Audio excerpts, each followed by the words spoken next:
Everyone and welcome to my new blog. বাজে এখন ঘড়িতে 11:15। এই কিছুক্ষণ আগে উঠলাম, এখন আস্তে আস্তে আমাদের কাজে লাগতে হবে। চতুর্দিক তো ছড়ানো ছিটানো, আর কালকে রাত্রে বিছানায় শুতে শুতে আমাদের 1:45 বেজে গেছে, জানো তো। ঘুম ভেঙেছে যেই টাইমে প্রতিদিন ঘুম ভাঙে সেই টাইমে, কিন্তু উঠতে ইচ্ছে করছে না। খুব ভালোভাবে অনুষ্ঠানটা কালকে হয়েছে, খুব ভালোভাবে মিটে গেছে। সব থেকে ভালো যেটা, ওয়েদার কালকে আমাদের সাথ দিয়েছে সেই কারণে। আর আজকে ব্লগটা শুরু করলাম একেবারে আমার গণপতি বাপ্পার কাছ থেকে। এখানে আমাদের এক পেটি নান বেঁচেছে, একটু চাটনি বেঁচেছে, এখানে গোলাপ জামুন বেঁচেছে। আমাদের প্রসঞ্জিত এসে গেছে, অবস্থা খারাপ খাটাখাটনিতে, তাই না? গা হাত পা ব্যথা, সেটাই। হ্যাঁ, ওয়েদারটা ভালো ছিল, খুব ভালোভাবে, সেটাই। আর এই 11:30টার সময় আমাদের এখানে ব্রেকফাস্ট সকালে, এখানে নান আর এখানে এক মগ চা। 11:30টার সময় আমাদের ব্রেকফাস্ট হচ্ছে। সবার পরিস্থিতি কেমন বলো? হ্যাঁ, আমাদের হাত পা ব্যথা। স্নান করে একেবারে তৈরি হয়ে নিয়েছি, খুব তাড়াতাড়ি স্নান করেছি। আমাদের ঠাকুরমশাই চলে এসেছে, হবে এখন দধিকর্মা, সবাই আছে। আজকে সকালের কিচ্ছু আমি গোছাতে পারিনি, পুরোটাই। সন্ধ্যাবেলা আবার উনি আসবেন? ও, ছোবা লাগবে, হ্যাঁ। আজকে কিচ্ছু গোছাতে পারিনি, সমস্তটাই এখন প্রিয়া গুছিয়েছে। এখানে আমাদের পুরোহিত মশাই বসেও পড়েছে। ঠাকুরের হবে এখন দধিকর্মা, বিসর্জন।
আমার ছেলেটার একটু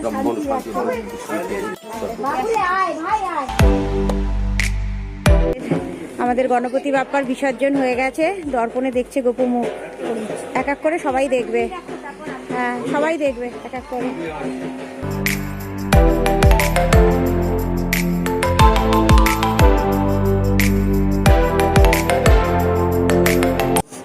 এ দেখো, আমাদের গণপতি বাপ্পা বিসর্জন হয়ে গেল।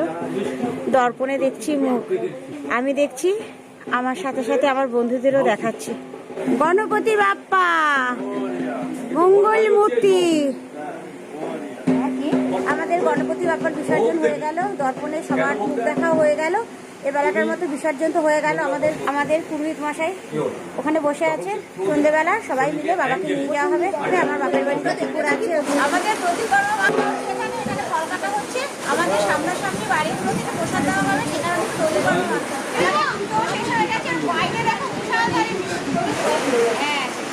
আমাদের পুজো সার্থক। গণেশ বাবাজি খুশি, সার্থক।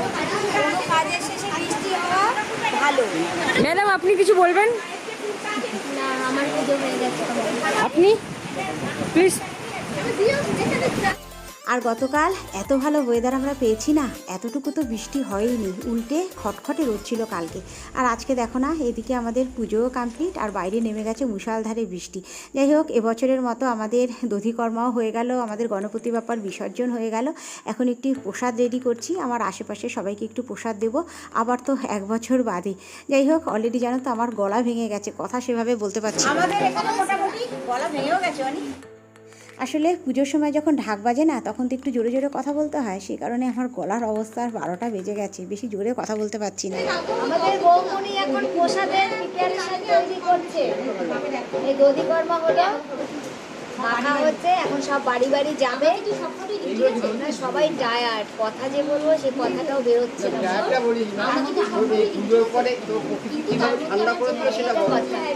আমার কাজ সফল, একদম শান্তি করে দিয়ে গেছে গণেশ বাবাজি। সবাই মিলে ঝুলে কাজটা দারুণ করে।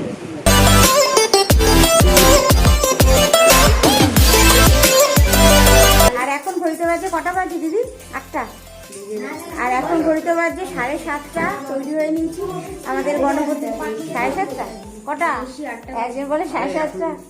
আর এখন ঘড়িতে বাজে সন্ধ্যে 7:30।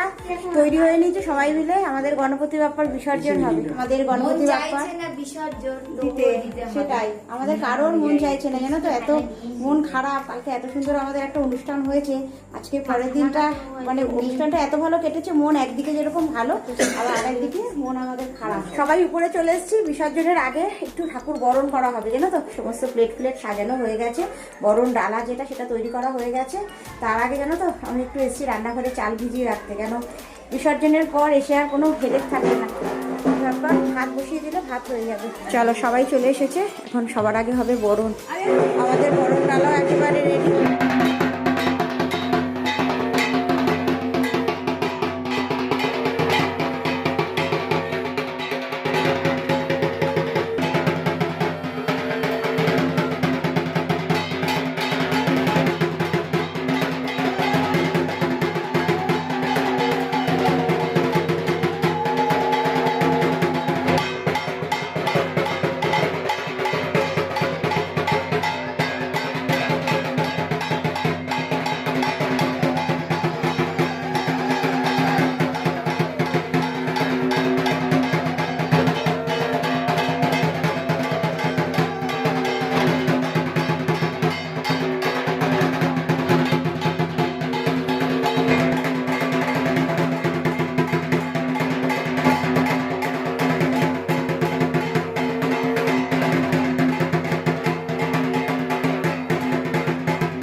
আমাদের সবার বরণ হয়ে গেল, আর কিছুক্ষণের মধ্যেই আমাদের বাবাকে বিদায় জানাতে হবে। আবার তো 1টা বছরের প্রতীক্ষা, 1টা বছরের অপেক্ষা। আর তার আগে আমাদের যা কিছু আশা আকাঙ্ক্ষা প্রত্যাশা চাহিদা চাওয়া সমস্ত কিছুই এইভাবে বাবার কানে একটু আমাদের মতো করে দিয়ে দিচ্ছি, যাতে আমাদের সকল মনের স্বাদ পূরণ হয়। বাবা যেন আমাদের সবার মনের স্বাদ পূরণ করে। তো কিছুক্ষণের মধ্যেই হবে একটু আরতি, তারপরেই বাবাকে নিয়ে যাওয়া হবে পুকুরে।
আমাদের গণপতি বাপ্পা একেবারে নেমে গেছে, এবার নামাতে হবে।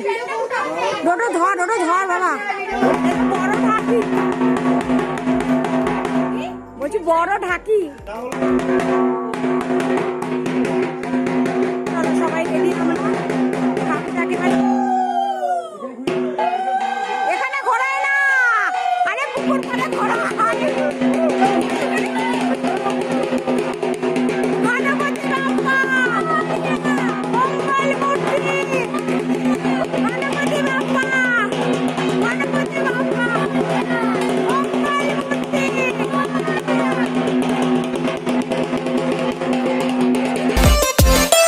গণপতি বাপ্পা মঙ্গল মূর্তি, গণপতি বাপ্পা, গণপতি বাপ্পা মঙ্গল মূর্তি। গণপতি বাপ্পা মঙ্গলমূর্তি, গণপতি বাপ্পা মঙ্গলমূর্তি, গণপতি বাপ্পা। আচ্ছা এ কি করছে বাবু?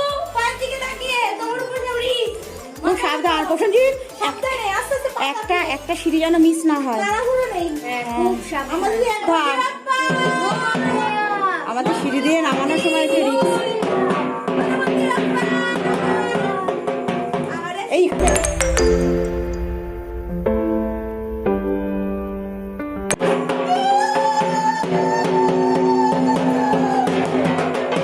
চলো এখন সোজা নিয়ে যাবো গণপতি বাপ্পাকে পুকুরে।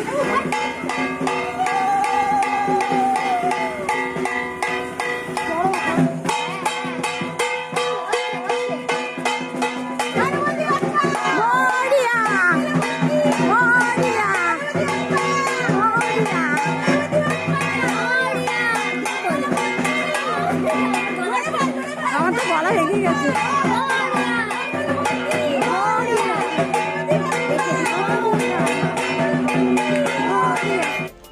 আমার বাপের বাড়ির পুকুরেই হবে বাবার বিসর্জন, সেখানেই নিয়ে আসা হয়েছে একেবারে, জানো তো এবারও এসেছে আমাদের গণপতি বাপ্পা স্কুটি করে।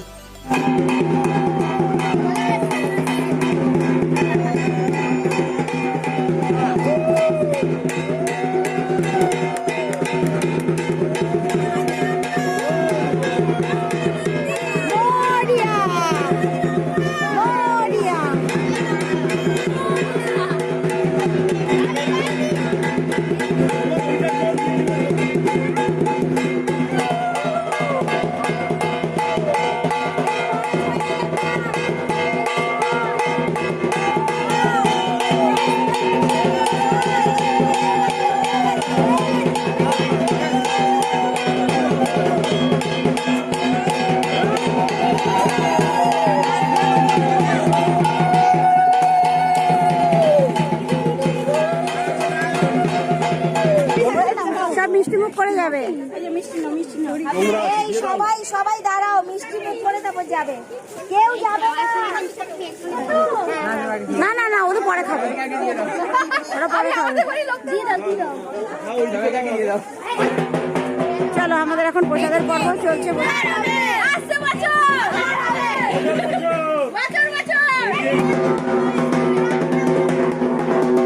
এই ও পড়ে যাবে, দুটো নামা। আমাদের বাবার বিসর্জন হয়ে গেল। গপু একেবারে জলপূর্ণ ঘট নিয়ে সোজা যেখানটায় আমাদের পুজো হয়েছে সেই জায়গাটায় ঘরটা রাখবে। সেই জল সমস্ত বাড়িতে একটু ছিটিয়ে দেবে, আর বাকি জলটা এইভাবেই থাকবে বাবার মণ্ডপে।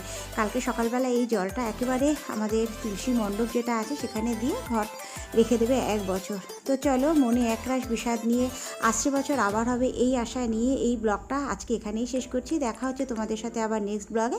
ততক্ষণের জন্য সবাই সুস্থ থেকো, ভালো থেকো। দিদি বলো, গণপতি বাপ্পা বিসর্জন হবে? গণপতি বাপ্পা মরিয়া, মঙ্গল মূর্তি মরিয়া।